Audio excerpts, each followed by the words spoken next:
Salasar techno engineering का result आया था 11 फरवरी 2023 को। अगर आप यहाँ पर देखेंगे कैलेंडर में तो 11 फरवरी वॉज सैटरडे, और सैटरडे को जो है मार्केट क्लोज्ड होते हैं। तो रिजल्ट आने के बाद जब मंडे को मार्केट्स खुल गए, यानी कि 13 फरवरी 2023 को, तो आप यहाँ देख सकते हैं कि 13 फेब को जो है मार्केट 45 रुपीज से, जो इसका शेयर प्राइस था वो 42 रुपीज हो गया। अप्रोक्सीमेटली 5% का वहां पर फॉल आया था। उसके बाद अगर आप देखेंगे तो 13 फेब क्रॉस होने के बाद 14 को भी ज्यादा नहीं बढ़ा, बट लेटर ऑन, ये देखिए आप, लेटर ऑन 16 फरवरी 42.80 से ये हो गया है वापस से 46.20, यानी जो पहले प्राइस थी उससे भी ये ज्यादा पहुंच गया है। हम लोग समझना चाहेंगे कि रिजल्ट का इम्पैक्ट इस शेयर पर कैसे हुआ है, और ये प्राइस का फ्लक्चुएशन पिछले 5 दिनों में रिजल्ट आने के ऐसा क्यों रहा है कि ये पहले गिरा और बाद में बढ़ गया। तो इसके लिए आपको जो है बीएससी की वेबसाइट पे जाना है। यहाँ पर आपको टाइप करना है स्टॉक का नाम, जो कि है सालासर टेक्नो इंजीनियरिंग लिमिटेड, एक इंजीनियरिंग कंपनी है, कॉन्ट्रैक्ट्स लेती है।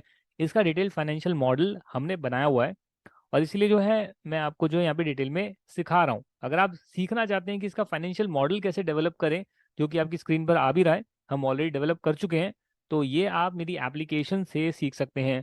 सीए योगेश वर्मा ऐप को डाउनलोड करके पूरा पीएनएल, पूरा बैलेंस शीट और इसका प्रोजेक्शन आप बना सकते हैं, और शेयर की वैल्यूएशन भी कर सकते हैं। अभी चलते हैं हम वापस से बीएससी की वेबसाइट पे। अगर आप थोड़ा सा इसमें नीचे जाएंगे तो कॉर्पोरेट अनाउंसमेंट के सेक्शन में जब इसने अपने रिजल्ट्स पब्लिश करें वो आ रहे होंगे। आप देख सकते हैं रिजल्ट्स यहाँ पर आ रहे हैं, 7 MB की फाइल है। इसको मैंने क्लिक करा है और ये फाइल ओपन होने वाली है। इसी के साथ में एक और इम्पॉर्टेंट चीज यहाँ पर ओपन करना चाहता हूँ, और वो है शेयर होल्डिंग पैटर्न। इससे आपको समझ में आएगा मैं क्या कहना चाहता हूँ। ये देखिए, दिसंबर 22 में, ये ऊपर देख सकते हैं आप, ये दिसंबर 22 का जो है शेयर होल्डिंग पैटर्न आ रहा है, यानी इस कंपनी के शेयर में किन लोगों ने, किस कैटेगरी वाले लोगों ने इन्वेस्ट करा है। तो जो प्रमोटर और प्रमोटर ग्रुप है, यानी कि जिन्होंने कंपनी शुरू करी थी, उन्होंने 63% अभी भी होल्ड करके रखा है टोटल शेयर्स का। और जो पब्लिक के पास शेयर है वो 36% है। पर सिर्फ इतना देख लेने से आपकी अंडरस्टैंडिंग अभी डेवलप नहीं होगी। पर एक चीज बिल्कुल तय हो गई है कि ऑलमोस्ट बहुत सारा पैसा प्रमोटर ने अपने पास खुद रखा है, क्योंकि प्रमोटर ने अधिकतर हिस्सा अपने पास रखा है, और प्रमोटर खुद की कंपनी के शेयर कभी बेचते नहीं है आसानी से, इसीलिए जो है मार्केट में लिक्विडिटी कम होती है, यानी खरीदने बेचने वाले कम लोग होते हैं। और उसमें भी अगर आप थोड़ा सा इंडेप्थ जाएंगे तो ये 36% किन लोगों के पास है वो आप यहाँ से देख सकते हैं। नीचे क्लिक कर कर मैंने यहाँ क्लिक करा है, statement showing share holding pattern of the public share holder, यानी पब्लिक के अंदर कौन कौन लोग आते हैं। तो यहाँ से आपको समझ में आएगी कि प्रमोटर तो नहीं है, पर पब्लिक में भी आम जनता नहीं है जी। पहली कैटेगरी है फॉरेन पोर्टफोलियो इन्वेस्टर की, जिसमें कि नोमुरा सिंगापुर ने इन्वेस्ट करा है 2.81%। फॉरेन पोर्टफोलियो इन्वेस्टर में और भी कई सारे टाइप की कंपनीज हैं, और ये पोर्टफोलियो इन्वेस्टर्स जो हैं ये बाहर की कंपनीज हैं जिसने इंडिया के स्टॉक लिए हैं, जस्ट फॉर द सेक कि अच्छा रिटर्न आएगा उस एक्सपेक्टेशन में। गवर्नमेंट का इसमें कोई शेयर नहीं है। जो इंडिविजुअल्स हैं उनकी होल्डिंग सिर्फ 18% है। 10% और 8% या 19% भी मान लो, उससे ज्यादा नहीं है। बाकी जो बॉडी कॉर्पोरेट्स हैं, यानी जो कंपनीज हैं इंडियन, उन्होंने भी जो है कुछ शेयर्स यहाँ पर ले रखे हैं, और उनके नाम भी आपको दिख रहे होंगे। मैं सिर्फ आपको ये दिखाना चाहता था कि पब्लिक में भी जो है सिर्फ 18 से 18.5% जो है वो आम जनता के पास है, जिसे हम रिटेल इन्वेस्टर बोलते हैं। और बाकी सारे जो पैसे हैं वो या तो इंस्टीट्यूशनल इन्वेस्टर्स के पास है, या फिर जो है बॉडी कॉर्पोरेट्स के पास है। इंडिविजुअल्स के पास ज्यादा शेयर्स नहीं है। तो यहाँ पर जो शेयर का फॉल आया, जो मुझे समझ में आ रहा है 13 फरवरी को, यानी रिजल्ट आने के तुरंत बाद, वो जरूर जो है रिजल्ट के इम्पैक्ट पर आया होगा। और रिजल्ट का इम्पैक्ट एक आम इंसान इवेल्युएट नहीं कर सकता इतनी जल्दी। मतलब चलो मैंने कर भी लिया, मेरे जैसे 100 लोगों ने कर भी लिया, बट रिटेल इन्वेस्टर जो बाकी होंगे उनको रिजल्ट तुरंत समझने में और डिसीजन लेने में बड़ी दिक्कत होगी। पर जो इंस्टीट्यूशनल इन्वेस्टर्स होंगे या जो फॉरेन पोर्टफोलियो इन्वेस्टर्स हैं, इनके पास रिजल्ट आते ही 5 मिनट के अंदर इनको पता रहता है कि हमें शेयर को बाय करना है कि सेल करना है। अब समझते हैं यहाँ पर इसके रिजल्ट्स को देखकर कि ऐसा क्यों हुआ कि यहाँ पर शेयर की सेलिंग हो गई, जो मेरे हिसाब से इंस्टीट्यूशनल इन्वेस्टर्स ने सेल किया होगा। उन्होंने जो है पोर्टफोलियो पहले कुछ एक्सपेक्टेशन में खरीदा होगा, पर वो एक्सपेक्टेशन रिजल्ट्स में मीट नहीं हुई, इसके लिए उन्होंने इस शेयर को बेच दिया। तभी जो है भारी गिरावट आई, एकदम से अचानक से 4-5% शेयर गिर गया। उसके बाद आम जनता ने अपने फैसले लिए होंगे, और ये जो आप ऊपर राइज देख रहे हैं, यहाँ पर मुझे लगता है कि over the period of time लोगों ने फिर से जो है पैसा डालना शुरू करा, और फिर जो है इसका प्राइस अचानक से 46 रुपीज हो गया, 5-7% बढ़ गया। अब ये किसने डाला है किसने नहीं डाला वो तो मुझे नहीं समझ में आएगा, क्योंकि यहाँ पर सिर्फ मुझे दिसंबर का शेयर होल्डिंग पैटर्न पता है। इसके बाद जो जनवरी या फेब में जो चेंज हुआ है वो मुझे नहीं पता, पर मार्च में जो होगा वो मुझे पता लग जाएगा। पर पता लगने के लिए मुझे वेट करना पड़ेगा अप्रैल महीने का, जब मार्च की शेयर होल्डिंग का पैटर्न वो शायद रिलीज करेंगे अपने क्वार्टरली रिजल्ट के साथ। अभी हम समझते हैं इसके रिजल्ट्स को। यहाँ पर आप देख सकते हैं इसने यहाँ पर रिजल्ट्स पोस्ट करे हैं, 9 मंथ्स के रिजल्ट्स आ रहे हैं। मैं आपको सिर्फ ये बताना चाहता हूँ कि जो हमने फाइनेंशियल मॉडल बनाया है उसमें कुछ एजम्पशंस हमने ली थी कि कंपनी की कितनी ग्रोथ होगी और कितना प्रॉफिट होगा। अब हम उसे कंपेयर करेंगे और हो सकता है हम अपनी एजम्पशंस को भी चेंज करें, क्योंकि कंपनी ने जो है अब 9 मंथ्स अचीव कर ली है 2023 में। अप्रैल 22 से लेकर दिसंबर 22 हो चुका है। देखिए 9 मंथ्स एंडेड दिसंबर 22, 3 महीने बाकी हैं। जनवरी फरवरी मार्च 2023 बाकी हैं। 3 महीने होने के बाद पूरा 12 महीने का जो साल होता है, एक साल कंप्लीट होता है, वो हो जाएगा। इन्होंने जो है लैक्स में नंबर दे रखे हैं 70,000। इसको अगर हम करोड़ में पढ़ेंगे तो आएगा 710 करोड़। ठीक है जी।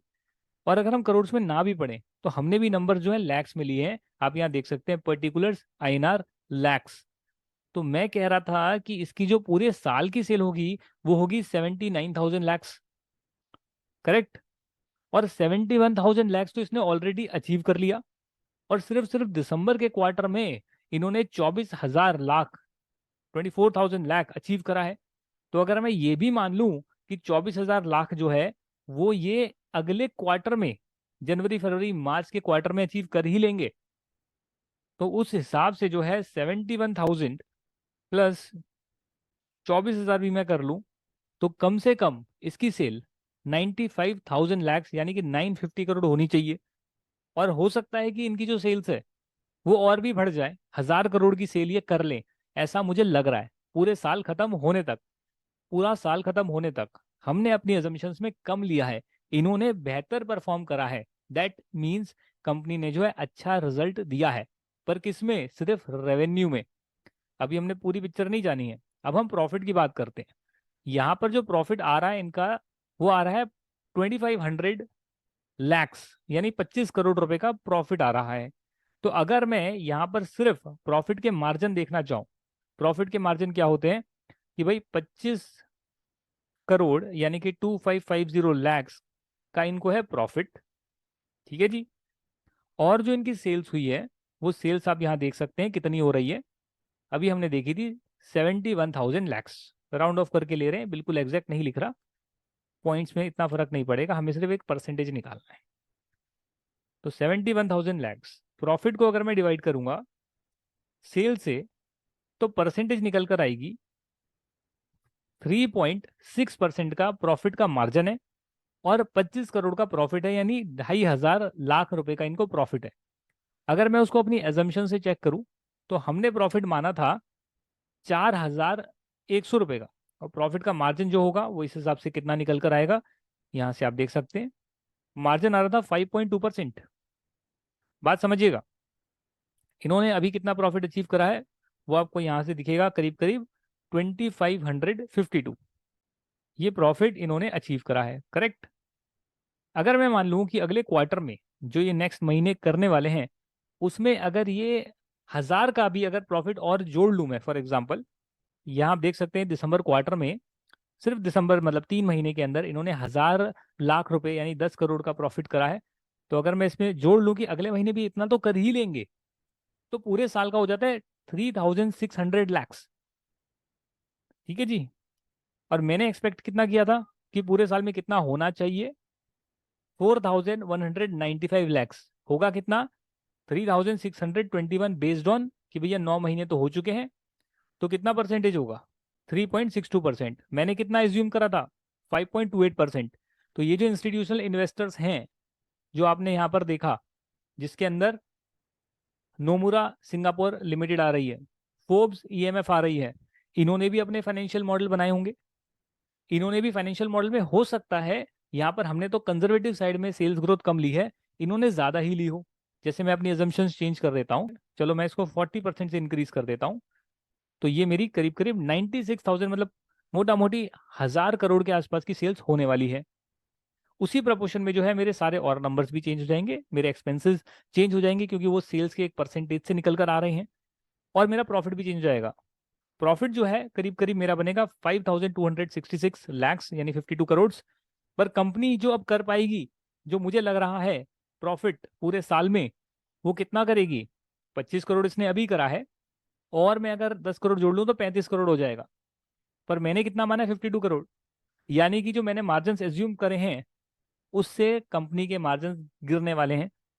और क्योंकि कंपनी के मार्जिन और प्रॉफिट गिरने वाला है, मेरी एक्सपेक्टेशन से कम है। बात समझने की कोशिश करिएगा, दोनों चीजों में फर्क है। वैसे कंपनी के प्रॉफिट्स पिछली बार से बढ़े हैं, दिसंबर 21 में जो प्रॉफिट थे उससे इंक्रीज हुए हैं। पिछले क्वार्टर में जो प्रॉफिट थे उससे भी ज्यादा प्रॉफिट कंपनी ने अर्न करे हैं। पर मैंने जो फाइनेंशियल मॉडल में शेयर की वैल्यूएशन अपनी करी थी, उस बेसिस पर मैंने बाय करा था, उससे अगर मैं कंपेयर करूं तो कहीं ना कहीं वहां प्रॉफिट गिरे हैं। जितना मैं एक्सपेक्ट कर रहा हूं उतना अब कंपनी नहीं कर पाएगी, और इसीलिए जिन लोगों को ये लगा कि कंपनी अचीव नहीं कर पाएगी, जो सोचकर उन्होंने इन्वेस्ट करा था, पर दिसंबर के रिजल्ट आने के बाद उन्हें क्लैरिटी मिली, तो उन्होंने उस शेयर को डंप कर दिया। और ये आम जनता नहीं होगी, ये इंस्टीट्यूशनल इन्वेस्टर्स होंगे। उसके बाद बाकी लोगों ने बहुत सारे वीडियोस बनाए हैं यूट्यूब पर, और लोगों ने भी गाइड करा है कि इसमें बाय या सेल क्या करना चाहिए। और उन लोगों की ओपिनियन के हिसाब से जो एक दूसरा पक्ष है वो ये कह रहा है कि देखो प्रॉफिट बढ़े, पिछली बार से ही बढ़े, इस बार से ही बढ़े, पर उन्होंने मार्जिन की बात नहीं करी। जो प्रॉफिट का मार्जिन था वो डिक्लाइन हो रहा है एक्सपेक्टेशन से। उन्होंने जो है शेयर की वैल्यूएशन जो पहले करी हुई थी, उनके पास कोई फाइनेंशियल मॉडल नहीं था, उनके पास कोई फाइनेंशियल प्रोजेक्शंस नहीं है जिस बेस पे उन्होंने पहले डिसीजन लिया हो जिससे कि वो इसे कंपेयर करें। वो सिर्फ देख रहे हैं हिस्टोरिकल नंबर्स कि भाई ठीक है पिछली बार से बढ़ गया और इसलिए जो है शेयर को बाय कर लो, अच्छा है। जी नहीं, ऐसा नहीं होता। बट जिन्होंने भी उस सलाह को माना, उन्होंने इन्वेस्ट करा, शेयर को बाय करा। हो सकता है कुछ लोगों ने यहाँ पर एजम्पशंस और खराब ली हो कि कंपनी के मार्जिन बहुत कम रहने वाले हैं, बट जब रिजल्ट आए तो उनके फाइनेंशियल मॉडल के हिसाब से उन्हें लगा कि कंपनी ने तो और बेहतर प्रदर्शन करा है, और उस वजह से जो है उन्होंने इस स्टॉक को हो सकता है बाय रेटिंग दे दी हो। तो हमेशा ही ऐसा होगा कि किसी के हिसाब से होगा सेल और किसी के हिसाब से होगा बाय। डिपेंड करता है आपकी जजमेंट के ऊपर, इस बिजनेस की अंडरस्टैंडिंग के ऊपर, कि आप फाइनेंशियल मॉडल में वो सारी चीजें इनकॉर्पोरेट करें, और फिर जो है रिजल्ट्स के हिसाब से आप आसानी से जो है कंपेयर कर सकते हैं और अपना एक डिसीजन ले सकते हैं। अगर आप जानना चाहते हैं फाइनेंशियल मॉडल कैसे बनाएं, सीखना चाहते हैं, तो बहुत आसान है।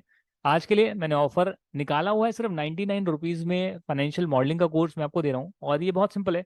या तो आप मेरी ऐप को डाउनलोड कर सकते हैं, या गूगल पे आप लर्न जब को सर्च कर सकते हैं। यहाँ पर कोर्सेज के अंदर आप जाएंगे और मेरे कोर्सेज में आपको फाइनेंशियल मॉडल का कोर्स मिल जाएगा। फाइनेंशियल मॉडलिंग की आपको मास्टर क्लास मिल जाएगी, जहां पर हमने सालासर टेक्नो का ही फाइनेंशियल मॉडल प्रिपेयर करा है, और आप घर पे खुद भी कर सकते हैं। आज के लिए मैंने इसका प्राइस रिड्यूस कर दिया है, आप इसका बेनिफिट जरूर ले सकते हैं, और 24/7 कम्युनिटी का लाइफ टाइम मेंबर भी बन सकते हैं। अगर आप ये नहीं भी लेना चाहते तो कोई इशू नहीं है। फाइनेंस की और नॉलेज के लिए चैनल को सब्सक्राइब कर लीजिए, ऐसे और वीडियोस में लाते रहूंगा। और मुझसे लाइव इंटरेक्शन के लिए टेलीग्राम चैनल को ज्वाइन कर लीजिए। हर संडे को हम बात करेंगे और कुछ ना कुछ नया सीखने की कोशिश करेंगे। Thank you very much and bye bye.